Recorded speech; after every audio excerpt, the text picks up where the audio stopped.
Добър ден, ученици! Јас сум професор Стаменка Ѓорлева и го предавам предметот бизнис за 4-та година за економско, правна и трговска струка при Средното општинско училиште Јане Сандански во Струмица. Од темата Суштина на предприемништво, наставната единица за денес е предприемништво во мали, средни и големи предпријатија.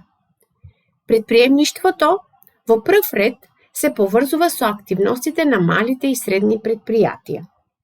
Статистиката потврдува дека во современите економии малите и средните бизниси чинат дури 96 до 98% од вкупниот број предпријатија. Слична е и состојбата во нашата земја. Тоа значи дека малите и средни бизниси учествуваат со нешто повеќе од 95% во вкупната бизнис популација на земјата. Од тука можеме да заклучиме дека малите и средни предпријатија по својата бројност се најзастапени во сопственичката структура на современите пазарни економии и тие го чинат така наречениот конкурентен сектор. Во денешните високоразвиени земји, малите предпријатија се распространети во сите сектори на економијата. Да ги погледнеме подрачјата на дејствување на малиот бизнис. Малиот бизнис е застапен во традиционалниот сектор и тоа во занаетчиството, трговијата, угостителството.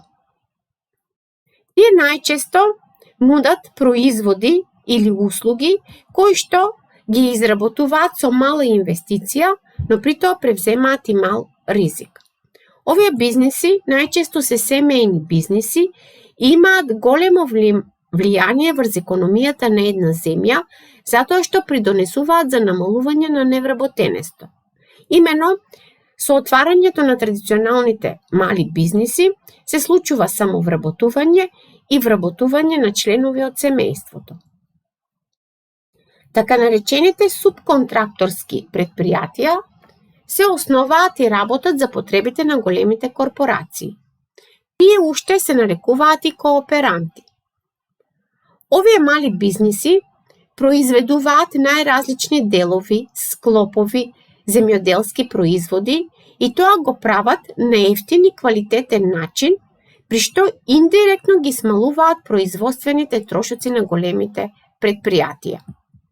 Бидејќи изработуваат 1 до 2 производа, тоа го прават со висока продуктивност, но исто така овдека е застапена и висока иновативност.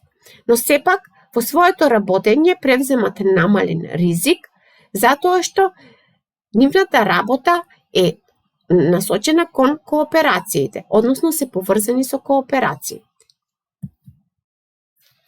Тука треба да се спомне примерот за фабриката на автомобили Mercedes-Benz, која што за реализација на производствената програма има склучено договор со 15.000 мали бизниси.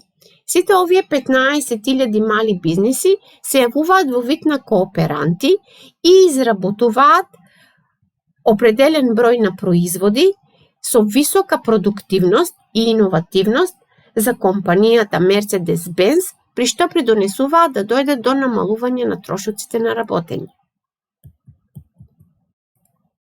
Во услужниот сектор, малите бизниси се расподелени во традиционалниот услужен сектор и тоа во земјоделството, сообраќајот, градежништвото, хотелите, рестораните, трговија на големо и така натаму. Тука спаѓаат и модерните бизниси, односно модерниот сектор, кој што се состои во давање на различни видови услуги од доменот на образованието, информатиката, консалтинг услугите и така натаму. Голем број на овие бизниси од модерниот сектор пред 20 до 25 години воопшто не постоеле, па затоа за тие да опстанат на пазарот, од нив се бара појава на висока иновативност со тоа што превземат и висок ризик.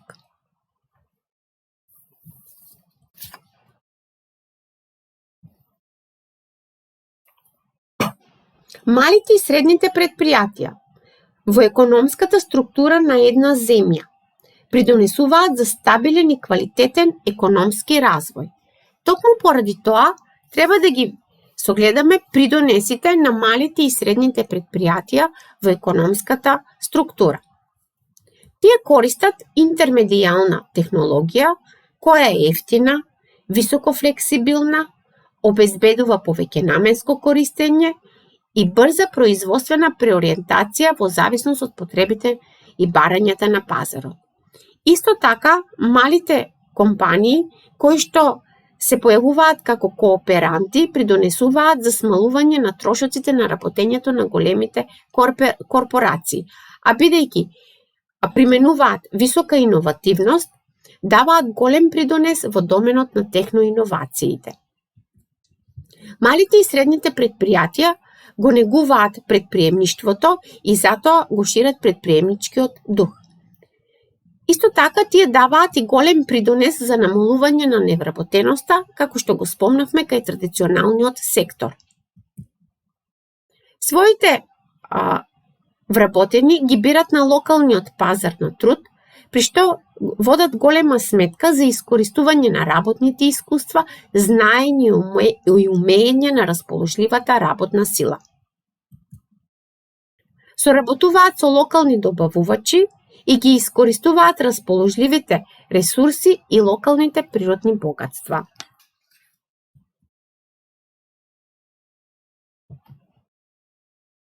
Иако предприемништвото е карактеристика за малите и средните предпријатија, сепак тоа не треба да изостане и во големите предпријатија.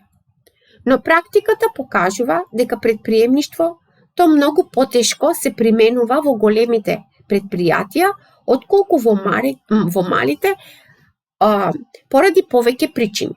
Имено, предприемачите на малите бизниси се и сопственици на истите и тие работат за себе и за својот џеп.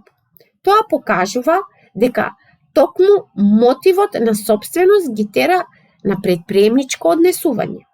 Во големите предпријатија, менаџерите по правило не се сопственици, иако не е исклучително да поседуваат дел од акциите на предпријатието.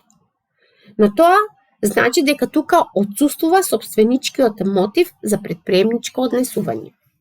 Управувањето во големите предпријатија многу поедноставно се организира затоа што е спроведено од еден општ менаџер. Во големото предпријатие управувањето е раслоено на повеќе менаџери. Сето тоа придонесува за потешкоти во координацијата и усогласувањето на активностите и ја прави комплицирана работата. Но тоа не значи дека големите предпријатија не можат да направат предприемнички амбиент. Имено, тие тоа можат да го сторат доколку се потпрат на своите предности.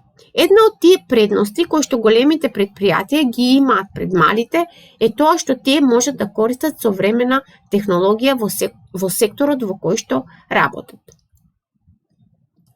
Големите предпријатија имаат привилегијата да имаат и голем капитал.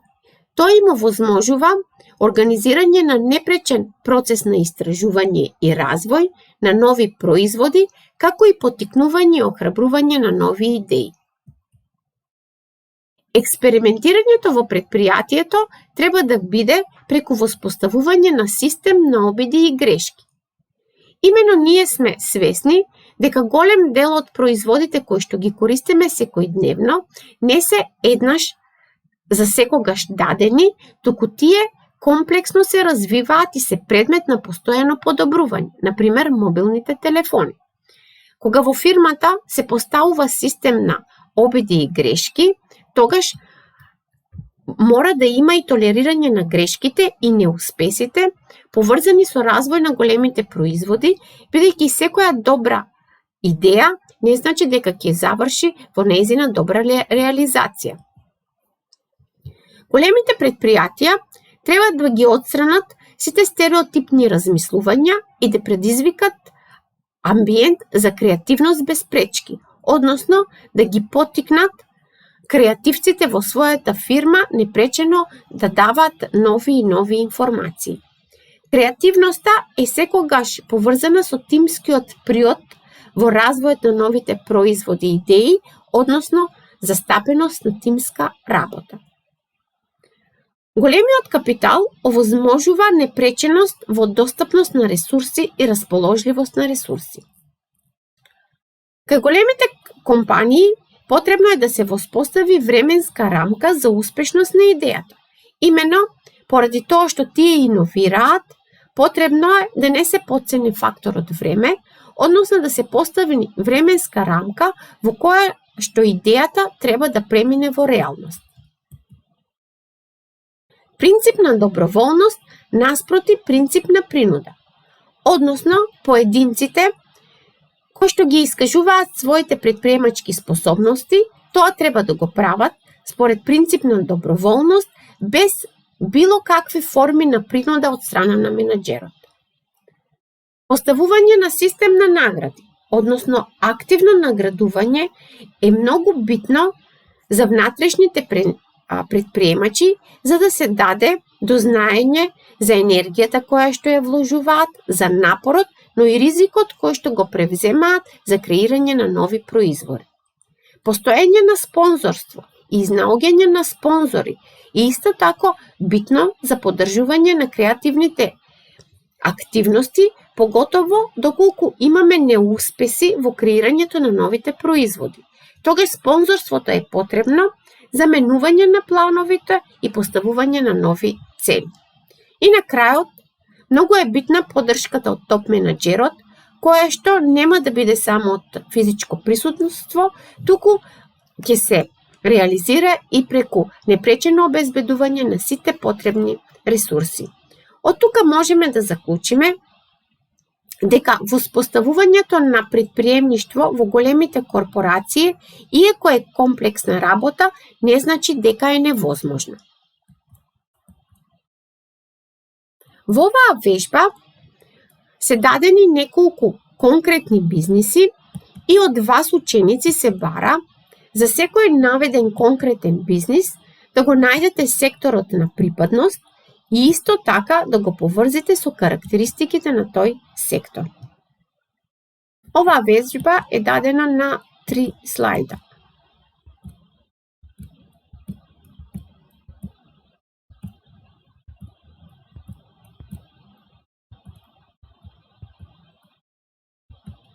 Во оваа вежба се наведени неколку бизниси. Од вас се бара да ги идентификувате следните бизниси по сектор на припадност. Имено, кој од овие бизниси припаѓа во секторот во модерниот сектор, или во традиционалниот сектор, или пак во кооперанти. Оваа вежба се однесува на предприемништвото во големите предпријатија. Кажевме дека застапеноста на наградите е многу битна за поттикнување на внатрешното предприемништво во големите предпријатија. Затоа замислете се дека сте предприемач од едно големо предпријатие и прочитајте ја следната листа награди. Ваша задача е да одберете 5 од овие награди кои ги сметате дека се најдобри, најпожелни, најприфатливи или најмотивирачки.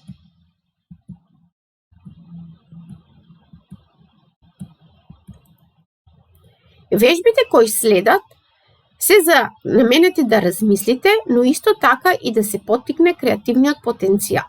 Имено се бара да се замисли воз кој нема да застане на железничка станица, а патниците да може да се качат, односно да се симнат од него.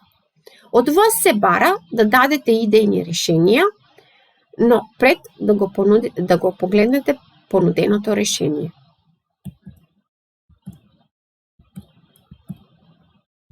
Оваа вежба е слична на претходната и се бара да се замисли градски превоз кој ќе се движи низ сообраќајниот хаос во големите градови без никаков проблем. Вашата идеја за решавање на овој проблем треба да биде пред погледнување на понуденото решение. Ви благодарам за вниманието.